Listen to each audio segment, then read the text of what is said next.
వందే మాతర గీతం ఇంతవరకు నిషేధం బ్రిటన్‌లో, ఇదే మన బెంగాల్‌లో. ఆ బెంగాల్‌లో నిషేధించినటువంటి వందే మాతర గీతాన్ని ఇప్పుడు అక్కడ పాడుతున్నారు.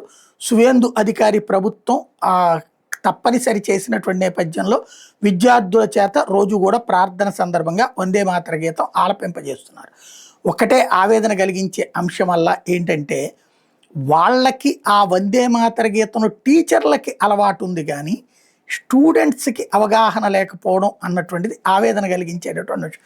ఇప్పుడు మనం జనగణమననైనా, వందే మాతరమైనా పాడుతున్నప్పుడు అందరి పెదాలు కదులుతాయి ఆటోమేటిక్‌గా. ఎందుకంటే మనకి అలవాటైపోయి ఉన్నటువంటిది కాబట్టి. కానీ అక్కడున్నటువంటి టీచర్లు మాత్రం పాడుతున్నారు. స్టూడెంట్స్‌కి చాలామందికి అవగాహన లేక కేవలం నమస్కారం పెడుతూ కూర్చున్నటువంటి అంశమే కనబడుతోంది. తద్వారా రాబోయే రోజుల్లో ఈ వందే మాతర గీతం ఇప్పటి నుంచి రెగ్యులర్‌గా ఆలపించడం ప్రారంభిస్తే అప్పుడు భవిష్యత్తులో ఏమైనా మార్పు వస్తుందేమో చూడాలి. అప్పుడు మాత్రమే అవకాశం ఉంది. ఆ విద్యార్థుల్ని చూస్తుంటే అనిపించిందది.